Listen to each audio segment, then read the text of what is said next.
Ustadz, apakah dari pemahaman salafi itu, ini menurut antum ya, apakah ini cikal bakal mungkin bisa membahayakan Indonesia sendiri? Salafi ini dia membahayakan karena mereka tidak mau hormat bendera. Antum dulu berarti tidak hormat bendera ya? Ya, Dulu tidak hormat tidak bendera. hormat bendera. Oke. Karena itu dianggap itu togut.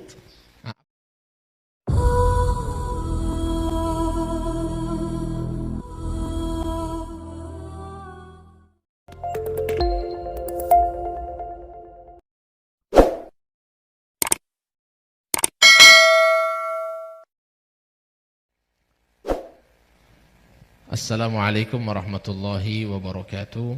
Alhamdulillah wassalatu wassalamu ala Rasulillah Sayyidina wa Maulana Muhammad ibn Abdullah wa ala alihi wa sahbihi wa mawala. Subhanaka la ilma lana illa ma 'allamtana innaka antal alimul hakim. Rabbi shrah li sadri wa yassir li amri wahlul 'uqdatam min lisani yafqahu qawli wahdi qalbi wa saddid lisani bihaqqi sayyidi wa habibi Muhammadin sallallahu alaihi wasallam.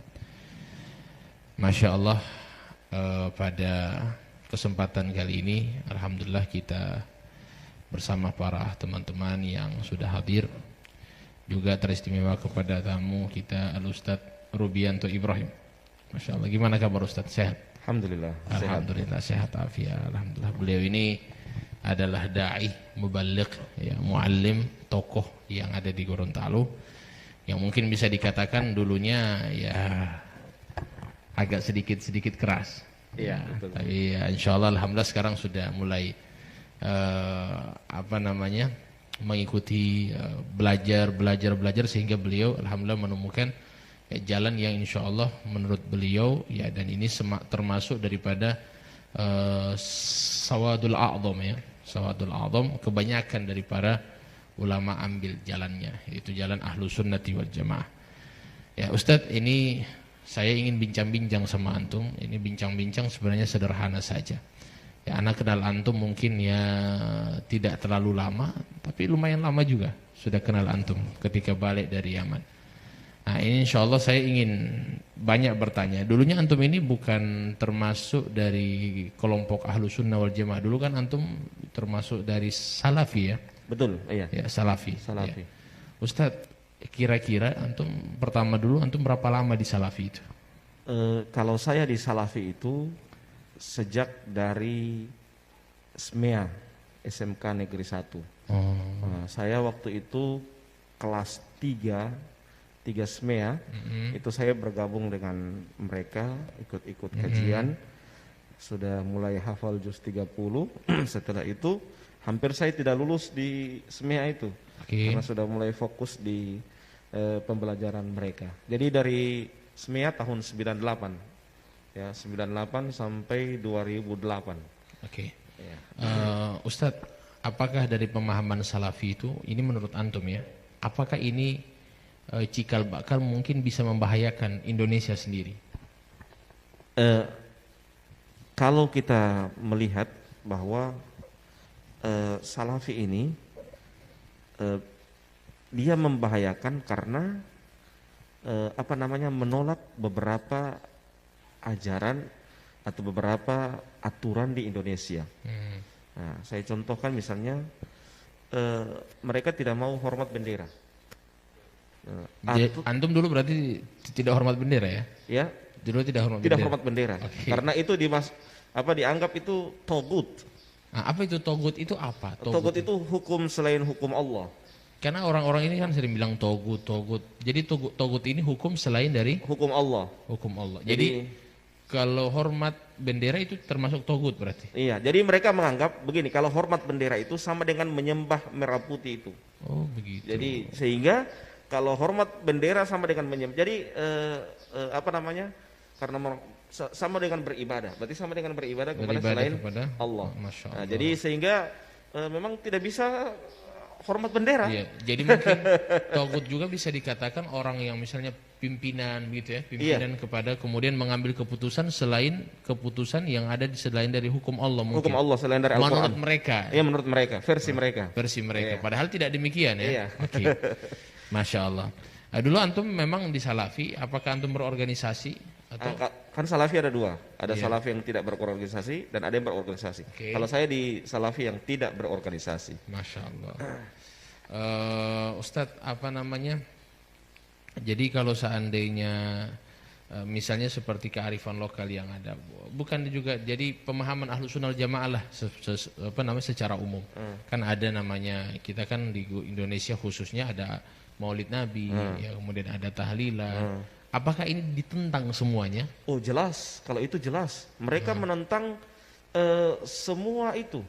Bahkan kalau misalnya Maulid Nabi, bayangkan orang kayak dengan antum majelis Rasulullah kan, Maulid Nabi, itu mereka anggap bahwa itu berlebihan kepada Nabi, dianggap gulu kepada Nabi, ya. Jadi kita cinta kepada Nabi. Orang kan buat Maulid Nabi itu kan saking ekspresi cinta.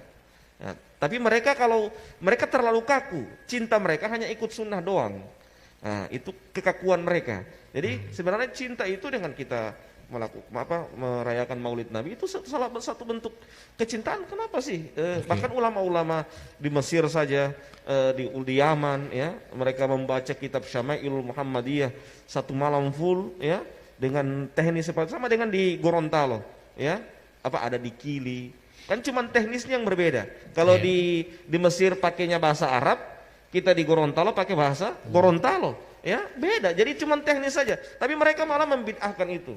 Ya, mereka menganggap itu adalah hal-hal yang yang tidak ada dalam syariat Islam. Itu begitu juga tahlilan. Tahlilan mereka anggap itu bukan dari syariat Islam karena mereka bilang hak kepada mayat itu cuma memandikan, mengkafani, menguburkan, menyolati. Ya, itu saja. Jadi mereka bilang kalau misalnya tambah dengan mentahlilalkan itu tidak dianggap bagian daripada hal itu. Itu kan hukum yang dibahas ini masuk bab ihdas sawab, memberikan hadiah pahala kepada si mayit. Ya, Padahal pahala. mengirim pahala, iya. Jadi Ustadz, kan ini pemahaman Salafi Wahabi, ini saya tahu. Wallahu a'lam, mungkin antum lebih tahu lah. Kan mengkafirkan ada membid'ahkan, ya, mengatakan saudara muslim itu syirik atau musyrik lah. Musyrik ini orang menyekutukan Allah dengan sesuatu, ya, selain Allah. Nah, ini kalau menurut saya ini kan ketika sudah dibilang kafir, ya, apakah menurut antum juga sama? Kan kafir, berarti sudah kafir, berarti sudah ini sudah bukan saudara saya berarti. Kan sudah kafir dia. Ya, apakah itu juga bisa membahayakan? Karena mungkin antum pernah dengar, pertama itu kan tafkir. Ya, tafkir itu adalah pemikiran. Kemudian setelah itu takfir, mengkafirkan. Kemudian tafjir, pemboman, ya kan? Jadi ini mungkin ya step by step, ya. Satu persatu. Artinya kita mungkin, karena memang beberapa kitab, Ustadz minta maaf ya, seperti di Yaman itu kan ada namanya Kitabut Tauhid. Itu yang kami pelajari, itu yang kami lihat, Kitabut Tauhid ini dipelajari sama ISIS yang ada di Yaman. Masya Allah. Dipelajari sama Al-Qaeda yang ada di Yaman. Sama juga dengan dan antum mungkin pelajari juga kitab itu kan? Iya, pernah. Ustadz pelajari kitab itu. Kira-kira kitab itu yang dipelajari oleh antum dulu, ya, itu ada enggak mengkafirkan orang dalam kitab tauhid itu, mensyirikkan orang? Ada. Jadi kemungkinan besar, ya, ketika mereka ISIS pelajari kitab itu, mereka langsung berpikir, ini kafir, bunuh sudah, darahnya halal kalau begitu. Ini kira-kira menurut antum bisa membahayakan memang? Antum dulu ketika lihat kayak kita begini, antum benci enggak? Oh iya, itu yang saya ingin ungkap, ya. Mohon maaf, Habib. Dulu ini Habib ini, saya anggap ini ahlul bid'ah semua, Pak. Pembawa syirik, pembawa ajaran.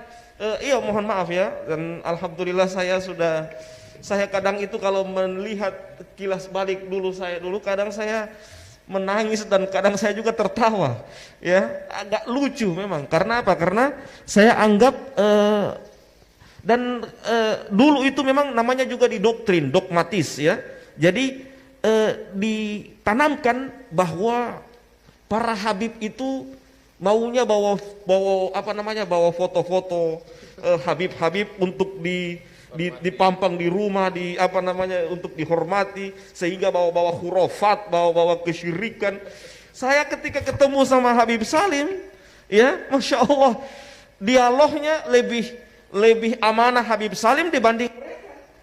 Ya, saya contohkan misalnya ada beberapa masalah, saya contohkan, walaupun Habib Salim tidak sepemahaman itu, Habib Salim paparkan sama saya.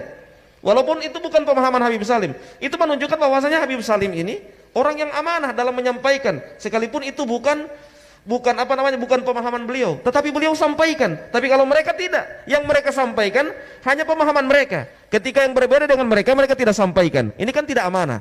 Ya, itulah sehingga sangat membahayakan. Mereka mendoktrin anak buahnya. Orang yang berbeda, jangankan dulu orang yang berbeda saja sudah dianggap itu syubhat. Syubhat itu hal yang mengkhawatirkan. Ada ciri-ciri, ada cikal bakal menjadi orang sesat.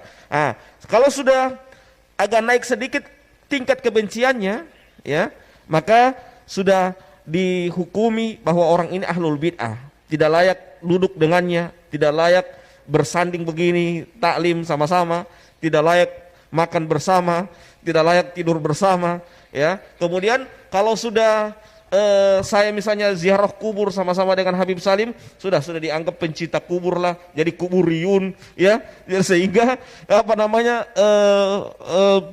dianggap penyembah kubur lah. Kalau sudah dianggap penyembah kubur berarti sudah sama dengan musyrik, ya, seperti itu. Ya, itulah kenapa sampai, dan alhamdulillah, dan memang di sana sebelumnya itu memang saya lihat analisa dan nalar itu mati, ya, sehingga ketika apa yang disampaikan oleh guru ditelan mentah-mentah, ya. Karena apa? Guru kan membungkus bahwa itu mereka punya dalil, bawa dengan dalil. Jadi dalil mentah yang mereka keluarkan, kita sebagai murid sami'na wa ata'na, analisanya tidak jalan, mati semuanya analisanya. Nalarnya juga tidak jalan, mati semuanya. Jadi seakan-akan guru ini seperti nabi yang tidak boleh dikritisi perkataannya, ya. Sehingga seperti itulah. Jadi ketika saya mulai diskusi, ya, itulah mulai saya sudah termasuk ketemu dengan Habib Salim. Itu alhamdulillah sudah mulai terbuka cara pandang saya, dan sudah mulai menganalisa, pulang di rumah juga mulai menganalisa. Ternyata orang-orang yang selama ini yang saya tuduh ahlul bid'ah, yang saya tuduh tukang mengajarkan kesyirikan kepada saya, ya, ternyata mereka lebih ilmiah dan lebih amanah dibanding mereka. Nah, Masya Allah, luar biasa, berapi-api ini kayaknya ini beliau. Ya, jadi memang Ustadz, kira-kira mungkin doktrin-doktrin yang mereka lakukan itu apa saja? Antum kan tahu kan bagaimana mereka, antum ketika hadir di halaku, sehingga para murid itu, para orang-orang yang hadir di majelis taklim mereka itu, kalau melihat kami tidak ada senyum. Bagaimana mereka itu mendoktrin sampai sedemikian gitu loh. Begini, kenapa mereka tidak ada senyum? Mereka pakai hadisnya Ka'ab bin Malik yang meninggalkan perang Tabuk. Oke. Ya, diboikot orangnya ya. Diboikot orangnya karena meninggalkan perang Tabuk. Jadi mereka mengkiaskan bahwa ini ahlul bid'ah sama dengan orang yang meninggalkan perang Tabuk. Jangan diajak bicara, jangan disalami, ya.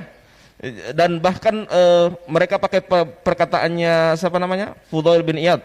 Barang siapa yang membantu ahlul bid'ah, berarti dia sama dengan membantu menghancurkan Islam, ya. Ada beberapa perkataan itu yang jadi cara doktrin mereka mungkin barangkali ketika hadir di halakum, mereka tidak mau murid-murid yang hadir itu hadir di majelis lain, ya. Iya, gitu.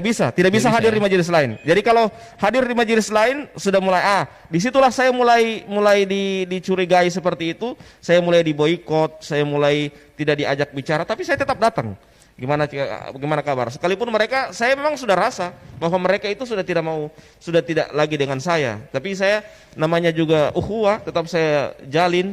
Masya Allah, itulah bedanya. Ya, kita diajarkan di sini, ya. Saya di NU diajarkan bagaimana ukhuwah dengan baik di majelis Rasulullah, bagaimana juga ukhuwah diajarkan dengan baik, ya. Itulah sehingga tidak pernah ada kebencian kepada mereka, sekalipun mereka benci sama saya karena saya sudah dicap ahlul bid'ah. Kadang mereka tanya sama saya, Ustadz bagaimana hukum ini? Saya tanya balik, ente bisa terima anak punya jawaban karena anak ini di mata antum sudah ahlul bid'ah. Jadi seperti itu. Oke, mungkin ada pertanyaan sampai. Ya, terima kasih. Dari penyampaian tadi sangat menarik, ya. dari perjalanannya Pak Ustadz Robi. Mungkin pertanyaan saya lebih ke dalam ini mengenai gimana langkah-langkah Ustadz dalam menangani radikal di Gorontalo sendiri. Iya. Kalau saya, saran saya, pertama, ustadz-ustadz Nusantara semua harus turun. Jadi harus turun. Kayak di Jawa itu, ustadz-ustadz Nusantara semua turun. Ya. Jadi dan orang-orang yang berwatak-watak radikal seperti itu tidak bisa dikasih tempat di organisasi-organisasi resmi. Ya, seperti MUI tidak boleh. Ya. Karena itu mereka jadikan tameng. Ya, bahwa lihat, Anda tuduh saya sesat loh, tapi saya di MUI, berarti MUI itu Anda anggap sesat. Ya, jadi mereka bersembunyi di organisasi resmi seperti itu, sehingga mereka seakan-akan tidak dianggap sesat, sehingga dan juga mereka sepak terjang mereka lebih leluasa untuk menyebarkan pemahaman mereka, dan mereka anggap itu adalah ajaran yang benar dan dipahamkan kepada masyarakat bahwa itu adalah ajaran yang benar. Padahal mereka secara step by step mereka mengajarkan kebencian kepada orang yang berbeda dengan mereka. Ya, jadi kalau orang yang berbeda dengan mereka, walaupun masih ada koridor macam kayak kita ikut mazhab Syafi'i, karena mereka mazhab Hambali, mereka tanamkan kebencian kepada murid-murid mereka untuk benci kepada kita. Kita ikut mazhab Syafi'i, ya. Jadi seperti hanya beda mazhab saja, mereka tanamkan kebencian. Apalagi kalau masalah yang sudah berbicara Asy'ariyah, ya, masalah akidah, pemahaman. Jadi mereka sudah tidak bisa menerima lagi. Masalah saja mazhab mereka tolak, apalagi masalah yang lebih tinggi dari itu. Jadi kalau saran saya pertama, ulama-ulama Nusantara harus gencar di berbagai macam lini, di media, kemudian juga di taklim harus juga rutin. Yang kedua, mereka jangan diberikan tempat untuk di organisasi resmi seperti itu. Yang ketiga, memang harus di cara bertanyanya, melihat radikalisme atau tidak, kita tanya bagaimana hukum Anda, menurut Anda tentang Maulid Nabi. Kayak Habib Salim tanya sama saya, bagaimana hukum menurut Anda tahlilan, bagaimana hukum menurut Anda perayaan Isra dan Mi'raj. Kalau mereka bilang itu bid'ah, itu radikalisme, ya. Itu bibit-bibit radikalisme. Karena apa? Ini kan sudah ajaran nasional. Maksudnya sudah seandainya itu salah, berarti presiden berbuat kesalahan loh. Berarti seandainya itu salah, semua orang yang melakukan itu semua dianggap salah semua, ya. Karena merayakan hal seperti ini, ya. Bukan cuman di Indonesia, ulama Saudi, ulama Yaman, ulama Mesir, ulama Yaman dianggap salah semuanya merayakan hal itu. Ya, bayangkan mereka sudah menanamkan kebencian kepada muridnya untuk benci kepada ulama-ulama besar, ya, ulama-ulama yang lebih paham dari mereka tanamkan kebencian kepada murid-murid mereka. Jadi itu agar menangkal radikalisme di Gorontalo secara khusus dan di Indonesia secara umum. Dan paham radikalisme itu versi mereka dan versi kita beda. Kalau versi mereka radikalisme itu nanti bom-boman itu baru kemudian dianggap radikalisme. Nanti sudah bom, ya, nanti sudah meledak baru itu dianggap radikalisme. Tapi mereka radikalisme mereka tipis-tipis dari awal, ya. Tidak mau hormat bendera, tidak mau tidak mau pergi ke tahlilan, ya, tidak mau merayakan Maulid Nabi, tidak mau merayakan Isra dan Mi'raj, ya, semua ajaran-ajaran seperti itu. Muslim kafir, ya, muslim kafir, ya, caci maki, ya. Jadi memboikot saudaranya yang tidak semajelis dengan mereka, ya, dianggap ahlul bid'ah. Misalnya Habib Salim, ketua majelis Rasulullah Provinsi Gorontalo, dianggap dedengkot ahlul bid'ah karena apa? Karena kaptennya majelis Rasulullah, ya. Jadi seperti itu. Jadi dan mereka, cara sikap mereka cara pandang mereka kepada orang-orang yang seperti ini tidak ada senyum, ya. Lisan mereka keluar ayat-ayat Al-Quran, tapi hati mereka busuk, memberikan kebencian kepada kaum muslimin. Sama dengan orang-orang Khawarij di zaman dahulu, bacaan Quran mereka kalah dengan sahabat, ya. Tapi kata Nabi apa? Yamrukuna minad din kama yamrukus sahmi minar ramiyah. Mereka keluar dari agama seperti keluarnya anak panah dari busurnya, ya. Jadi mereka bacaan, coba lihat orang-orang Khawarij di zaman dahulu itu, bacaan Quran mereka itu bagus. Sama dengan mereka. Coba lihat kalau mereka ceramah, dalil. Tapi setelah itu prakteknya apa? Mereka benci kepada orang yang berbeda dengan mereka. La ilaha illallah. Ini sangat berbahaya dengan pemahaman seperti ini. Masya Allah. Luar biasa, semakin lama semakin hangat kayaknya perbincangan. Ya, jadi alhamdulillah kita sudah dapat banyak ilmu dari beliau yang insya Allah mudah-mudahan negeri kita ini dijaga oleh Allah Subhanahu Wa Taala dari pemahaman-pemahaman seperti itu, Ustaz. Karena memang khawatirnya begitu, yang paling dikhawatirkan itu anak-anak muda. Anak muda ketika didoktrin benci kepada saudara muslim, ya kan, mereka kan belum tahu apa-apa. Di situ ada satu perkataan ulama, manittasa'a ilmuhu qalla inkaruhu. Jadi semakin luas ilmunya seseorang, semakin sedikit ingkarnya sama orang lain. Mereka itu saja ketika hadir di majelis ta'lim, mereka suruh fokus jangan ke majelis ta'lim lain. Tidak boleh. Kalau kalian ke sana berarti kalian sudah ikut dengan ahli bidah. Jadi cuma sama mereka-mereka. Jadi yang diajarkan ilmu-ilmu itu saja. Nah, ketika diajarkan ilmu itu saja, mereka punya pemahaman tidak terbuka, didoktrin harus begini, harus begini.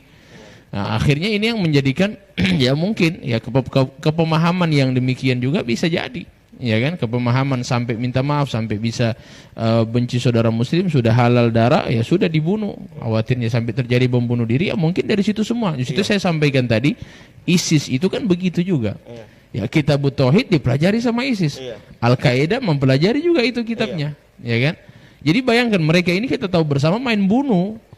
Ya, dari mana? Ya dari kitab tauhid yang dipelajari. Ya kita mungkin mungkin banyak yang bilang, "Oh, ini beda ustadz. Kalau di sana begitu dia punya ustadz kasar, radikal, tapi di Indonesia aman-aman." Oh iya, di Indonesia memang aman-aman, cuma di situ sudah ada Tapi mereka malu-malu, bukan aman-aman. Nah, itu bahaya. Jadi oleh karena itu memang mungkin insya Allah antum-antum seperti Ustaz, seperti antum insya Allah lebih lagi hadir di masjid-masjid, ya berikan pemahaman. Karena kalau orang tua itu saya rasa tidak perlu dipahamkan lagi. Karena orang tua itu sudah dibekali dari kecil. Yang bahaya itu anak-anak muda yang kosong, tidak punya pemahaman agama, tidak didoktrin dari orang tuanya, sehingga ketika sudah besar ya bisa terikut dengan ajaran mereka. Seperti itu kira-kira. Mungkin ada pertanyaan? Silakan. Ya, terima kasih. Setelah saya mendengar tadi penjelasan dari Pak Ustadz, bahwa Pak Ustadz selama di Wahabi ini sekitar kurang lebih 10 tahun. Jadi pertanyaan saya di sini, kira-kira apa tujuan utama daripada mereka Wahabi ke Indonesia, khususnya ke Gorontalo? Itu tujuan utama. Kemudian dalam penyebaran ini membutuhkan dana. Kira-kira dananya ini dari mana saja, Pak? Terima kasih, Pak Ustadz. Kalau target mereka itu pertama, target mereka itu mereka mencari masa dengan sebanyak-banyaknya. Jadi mereka membuat taklim di mana-mana. Setelah mereka membuat taklim di mana-mana, ya mereka sudah mulai banyak masa. Bahkan mereka kadang di kepolisian juga ada, ya ada namanya PCS, Polri Cinta Sunnah, ya itu organisasi mereka, Polri Cinta Sunnah. Itu di situ ada orang-orang mereka dan ustadz-ustadz mereka di apa namanya pembinanya di dalam, ya PCS, ya. Dan setelah itu target mereka masuk ke organisasi-organisasi resmi supaya dianggap legal, ya seperti MUI, ya mereka mulai masuk di situ. Nah setelah itu baru kemudian di samping itu mereka dapat gaji dari dari luar negeri. Mereka dapat gaji kurang lebih 20 juta satu bulan, ya 20 juta satu bulan. Iya per orang, per dai-nya mereka. Iya, jadi ada per provinsi, satu provinsi itu satu orang, ya satu orang dapat gaji, dan itu mereka dievaluasi, ya. Dan kalau di NU yang dari Timur Tengah itu cuman organisasinya namanya Robito, ya, itu NU punya, ya itu muassasah. Tapi kalau mereka selain dari Robito. Jadi selain dari Robito ada beberapa yayasan itu yang mendanai mereka. Jadi jangan heran ada TV-TV mereka tanpa iklan semakin hari semakin besar, ya. Sekolah-sekolah mereka tanpa bantuan tiba-tiba langsung besar. Dari mana dana seperti itu? Jadi mereka punya dana memang demikian, dan sering tiap tahun kadangkala ada orang-orang yang dari luar negeri mereka undang, lihat tanah ini, lihat tanah ini, lihat tanah ini, dan itu tiba-tiba langsung ada pembangunan yang bertingkat-tingkat, dan juga alat juga kamera yang cukup besar, ya. Dan lebih tinggi kualitasnya dari Indonesia, karena memang mereka sudah diberikan bantuan seperti itu. Saya kemarin ditawarkan beberapa 10 tahun yang lalu, ya, ditawarkan, bagaimana Ustadz Robi kalau antum mau kami belikan kamera dan nanti bawa ke Gorontalo untuk dakwah di sana. Ya, tapi saat itu saya bicarakan sama istri saya, sehingga istri saya tidak setuju karena sudah ada sudah tercium bahwa itu adalah doktrin, termasuk doktrin untuk mengajak saya untuk agar jangan terlepas dari mereka, ya, jangan terlepas dari mereka. Dan alhamdulillah setelah itu saya setelah itu saya dengan bertambahnya tahun saya masuk ke grup Bahsul Masail NU. Di situ mulai cakrawala saya mulai terbuka. Ya, di samping itu juga saya ketemu dengan orang-orang Gorontalo, termasuk Habib Salim, ya, diskusi, ya, termasuk juga ada teman saya yang di Jawa yang pernah juga duet sama Habib Salim, namanya Ustadz Zulfikar Harun, ya. Itu diskusi, itu kalau dengan Zulfikar Harun sampai panas telinga saya, diskusi lewat telepon 2 jam masalah itu, ya, 2 jam sampai panas telinga saya diskusi masalah ini, ya. Dan alhamdulillah lewat itu mulai saya terbuka cakrawala saya. Dan kenapa sampai saya harus langsung tegas untuk keluar, beberapa hal yang saya dapatkan itu suatu kerancuan, di antaranya mereka memalsukan beberapa kitab, ya. Mereka memalsukan, bayangkan ada di situ di kitab itu bab ziarah kubrin Nabi, mereka hapus itu kubri, jadi bab ziarah Nabi, ya. Jadi dipalsukan kitabnya sampai demikian. Bayangkan ziarah kubur Nabi dihapus kubrinya, ya, cuman ziarah Nabi yang ditulis. Ya, mulai dari situ saya mulai, Allah, berarti ada hal yang rancu ini. Yang kedua, mereka menanamkan kebencian yang tidak disukai oleh gurunya, bukan tidak disukai oleh syariat. Jadi gurunya, kayak orang-orang munafik yang kata Allah dalam Al-Quran, yastakhfuna minan nas wala yastakhfuna minallah. Ya, mereka hanya takut sama guru mereka, tapi tidak takut kepada Allah. Ya, jadi seperti itu. Harusnya kan kalau dalam Islam itu apa yang dilarang oleh Allah itu yang kita takut. Jangan malah justru takut kepada manusia dalam artian hanya takut sama guru mereka. Jadi siapa, misalnya saya sebagai guru, saya marah sama si A, semua murid-muridnya harus marah sama si A. Seperti ini misalnya Habib Salim, dulu saya anggap misalnya didoktrin ke saya bahwa Habib itu ahlul bid'ah, dedengkot ahlul bid'ah. Saya harus benci sama Habib Salim. Kalau tidak benci, berarti saya juga dikhawatirkan kena syubhat dari Habib Salim dan jadi ahlul bid'ah juga. Jadi ditanamkan kebencian seperti itu kepada murid-muridnya agar membenci apa yang dibenci oleh gurunya. Ini sangat berbahaya sekali pemahaman-pemahaman seperti ini. Nah. Ya, luar biasa ya, sudah insyaallah. Mudah-mudahan perbincangan kita ini sebenarnya masih banyak Ustadz, ya. Hanya saja intinya memang semuanya yang antum sampaikan tadi insyaallah bisa kita fahami. Ya, ternyata memang pemahaman yang benar adalah yang menjadi sawadul a'zam. Ya, sawadul a'zam ini mayoritas. Karena kata Nabi SAW, la tajtami'u ummati ala dhalal. Tidak mungkin umatnya Nabi Muhammad itu berkumpul dalam kesesatan. Ya, kita kan mayoritas, jadi tidak mungkin umat Nabi itu mayoritas kemudian sesat, tidak mungkin. Ya, kita kan alhamdulillah mayoritas. Jadi insya Allah kita tidak bertentangan dengan Nabi. Ya, kalau seandainya mereka katakan kita sesat, berarti mana yang betul? Nabi atau ente? Iya kan? Nabi atau kamu yang benar? Jadi antara dua saja. Kalau bukan Nabi yang salah ente benar, atau ente yang salah Nabi benar. Cuma dua itu saja. Karena tidak mungkin dua-dua benar. Iya kan? Nah, maka oleh karena itu insya Allah mudah-mudahan ini membuka pemahaman kita Dan insya Allah dakwah-dakwah seperti ini yang harus kita sampaikan kepada para pemuda, dan insya Allah kita tetap juga memiliki teknik-teknik ya masing-masing. Misalnya Ustadz Robi punya cara dakwah seperti itu dan memang langsung menyerang kepada mereka supaya mereka sadar. Ya mungkin juga dari saya mungkin ada teknik sendiri dalam berdakwah kepada mereka, dan insya Allah mudah-mudahan semuanya saling mengisilah satu sama lain. Dan insya Allah mudah-mudahan semua para pemuda akan kembali ke manhaj yang benar, manhaj Ahlus Sunnati wal Jamaah yang dibawa oleh para ulama kita. Amin ya rabbal alamin. Terima kasih banyak atas kehadirannya dari bapak-bapak juga yang sudah bertanya, dari Ustadz wabil khusus yang sudah datang jauh-jauh dari Bualemo. Ya alhamdulillah bisa sama-sama meluangkan waktunya bersama kita. Ya terima kasih banyak dan mudah-mudahan barokah dan manfaat. Billahi taufiq wal hidayah. Assalamualaikum warahmatullahi wabarakatuh. Waalaikumsalam warahmatullahi wabarakatuh.